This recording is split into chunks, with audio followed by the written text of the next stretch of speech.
This is Catherine Dubberly, the Answer Lady, here to share one of my favorite cardigan bands with you. This one is knitted on using the second bed at the same time as we create the sweater. It's simple and it lays beautifully flat. Let's look at this knitted on band. It began just with 1x1 ribbing. Now I transferred all the stitches to the main bed. So let's go ahead and finish doing that. I've transferred most of them here, but I need to go ahead and transfer the last of them because even though I'm going to use the front bed or the ribber if you have a Japanese machine, we're going to change the racking. So these need to go to the back bed. These will become the area where the nice band takes place.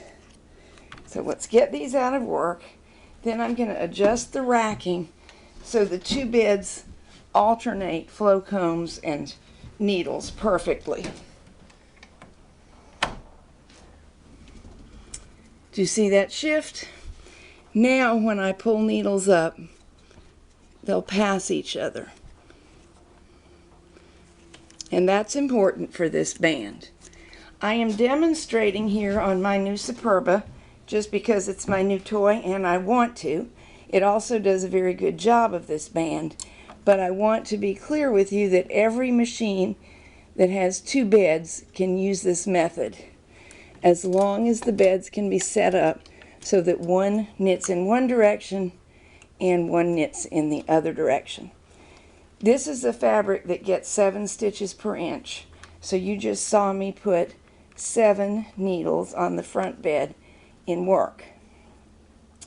That will make a band about 1 inch wide. Here's what it looks like when finished. This is the side with the buttonholes in it. See the tiny buttonhole? Let me poke something through it so that you can see it better. There it is. That's just made by transferring a single stitch, and I'll show you in a minute. This is the back of the band. It's really like a facing knitted on, and this is knitted in long stitch. You will notice that the stitches literally look longer than the other stitches on the front. The way we do that is we set up the carriage on the front bed to knit circular. That's this symbol for Superbas, CX for pass-ups, one of the side levers for studios, I believe, and one part button for brothers. It will all achieve the same thing in that going one direction the carriage won't knit, going the other direction it will knit. I also set my stitch dial about one size smaller than I'm using on the main bed.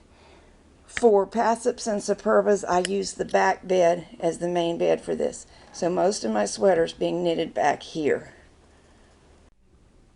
Now that we're all set up, let's knit 2 rows.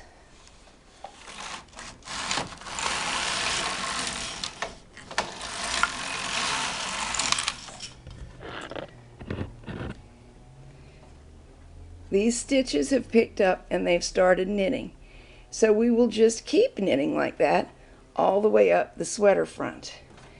If I wanted to make a buttonhole, which I don't because this is the non-button band, I would simply take this stitch, the third one from the edge. Whoops, I'm showing you the fourth. I would transfer this one, which is what I did on the other band, third from the left, trying to wiggle it so you can see. And I would transfer it either to number 2 or number 4. But I would leave the needle in work so that it would make a 1-row eyelet. And that's what makes the tiny buttonhole very neatly that I'm going to use on this band. Let's take one more look at one of those buttonholes. There you go. I should be able to fit a purl button through that very easily, but it doesn't make a big sloppy looking opening either. It'll lay flat nicely. And speaking of laying flat, that's what I love about this band. Non-intrusive, you don't have to attach it later, but after a slight steaming it does lay nice and flat. Now when you get up to where you need to do some shaping, this one I made a V-neck out of, and that is so easy to do.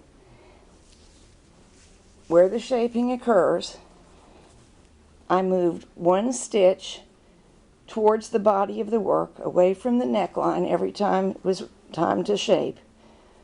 So there were 2 stitches on the needle that had formerly been the edge stitch, and this was true on both beds. Then on the front bed, you can see these little marks where an additional needle was placed in work. So there were always 7 in work, as there are now. This makes just a super duper band. I hope you'll give it a try.